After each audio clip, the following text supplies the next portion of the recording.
Olá pessoal, tudo bem com vocês? Vamos a mais uma aula de biotecnologia. Dessa vez vamos falar sobre o teste de DNA, que a gente vê aí também usado como teste de paternidade e também para resolução de crimes, né? Então, para que serve o teste de DNA e as suas técnicas? O teste de DNA também é chamado de fingerprint ou impressão digital genética. Fornece um grau de confiabilidade bastante alto, ultrapassando cerca de 99,9% de certeza em seu resultado. Devido a isso, esse teste é muito empregado na paternidade, para saber, a paternidade e também resolução de crimes. Então, nosso DNA, gente,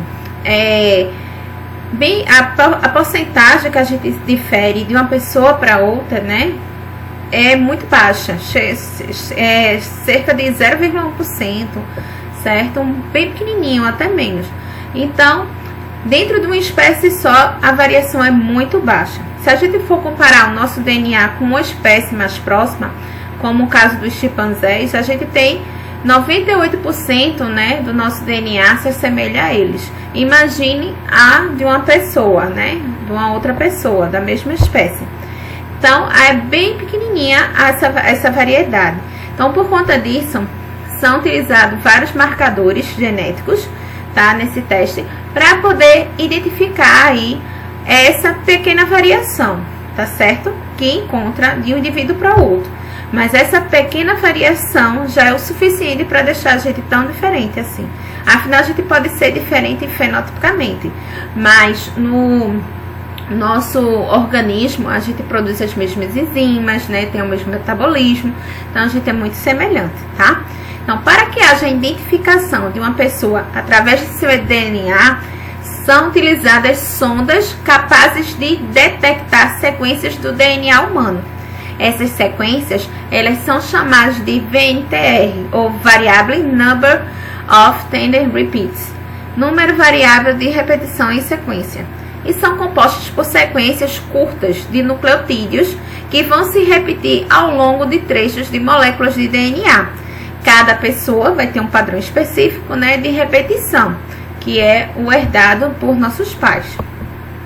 Então, para analisar esse parentesco de duas pessoas ou similaridade entre duas amostras, a técnica utilizada será o DNA fingerprint ou impressão digital, do DNA, como eu já falei no início, tá? Aí, o que a gente usa, são marcadores genéticos no aparelho de eletroforese. Então, para realizar esse procedimento, primeiramente, o DNA ele vai ser extraído, certo? Das células de amostras. Aí a gente pode pensar assim, onde é que a gente vai encontrar essas células de amostras? No sangue. Mas não é só no sangue, que a gente vai ter essas amostras de DNA. A gente tem amostras de DNA nos tecidos e todas as nossas células, o DNA está lá contido no núcleo, a gente vai encontrar esse material genético, tá? Então, vai ter esse material genético que é extraído, em seguida vai ser tratado com enzimas de restrição. Aí essas enzimas, elas vão se ligar a determinadas sequências específicas do DNA, que aí vão quebrar o DNA em pedacinhos.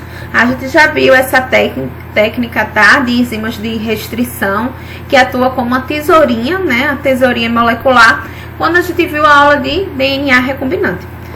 Então, logo após a amostra de DNA ser extraída e ser tratada com essas enzimas de restrição, cortadas em pedacinhos, elas vão ser colocadas na extremidade de um gel e submetida a uma corrente elétrica, que essa técnica a gente chama de eletroforese, que é como está aqui nessa amostra, tá? Isso aqui é uma maquininha de um aparelho de eletroforese.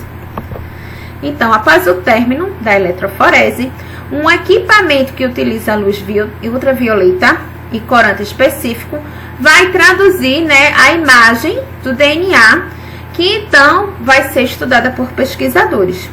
Aí essas faixas, como está aqui na imagem, fica em bandas, ó. Isso aqui são várias bandinhas de marcadores que vai ser estudado pelos pesquisadores. Aí elas vai analisar, vai comparar uma com a outra, tá? Esses marcadores. Eu vou mostrar a vocês logo a mais o exemplo. Então, as faixas observadas, elas são únicas para cada pessoa. Então, por isso a gente chama de impressão digital de DNA ou impressão digital genética. Em um teste de paternidade, por exemplo, a gente vai ter 50% do DNA da nossa mãe, 50% do nosso pai. Então, a gente herda, né, meio a meio aí. Então, assim, após colocar as 3 amostras em um gel e fazer eletroforese, o DNA terá algumas bandas coincidentes com a mãe, outras com o do pai, certo? Semelhantes com o do pai. Aí, quando há coincidências, aí a gente se comprova ou não a paternidade, tá certo? Então, vamos para um exemplo aqui. Aqui eu tenho uma amostra, tá? Do DNA de uma criança, tá? Marcador de uma criança. Da mãe, do possível pai 1 e do possível pai 2, tá? Então, se a gente olhar aqui, a primeira bandinha coincidiu da mãe, ele coincidiu da mãe, do pai 1. Aqui também. Quando vai olhar nessa segunda aqui, nessa terceira bandinha, ele não tá, ele coincidir com a mãe, na quarta também, certo? Aqui também tá coincidindo. Já aqui também, certo? Quando chega aqui, ó, nessa bandinha, ele não coincide com a mãe, mas coincide com o pai 1, não coincide com o pai 2. Aqui com a mãe, aqui ele coincide, né, com ambos. Aqui com a mãe, nesse caso aqui ele vai coincidir novamente com o pai 1, não coincide com o pai 2, certo? Aqui ele coincide com a mãe, não coincide, continua sem coincidir com o pai 2. Aqui, nesse penúltimo, ele coincide, tá vendo? Não coincide com a mãe, mas coincide com o pai 1. E aqui também, ele coincide com o pai 1. Então, a coincidência, né, maior aqui de amostras, tá, de marcadores, foi com a mãe, obviamente, né? E entre os dois pais, pai 1 e pai 2, o pai 1 foi o que coincidiu mais, tá? Marcadores com a criança. Então, possivelmente, o pai 1 é que é o pai dessa criança, tá certo? E o pai 2 vai ser descartado. Então, isso é um exemplo, tá? De como eles fazem o teste de paternidade. Eu espero que vocês tenham entendido aí esse assunto, é simplesinho, tá? Só é uma técnica muito importante e que vem ajudando aí não só para descobrir o teste de paternidade, mas também aí investigar vários crimes, né? Também na área criminal, certo? Eu espero que vocês tenham gostado, tenham entendido. Qualquer dúvida deixa aí nos comentários ou entre em contato comigo, tá bom? Bons estudos, gente, e até uma próxima aula. Tchau, tchau!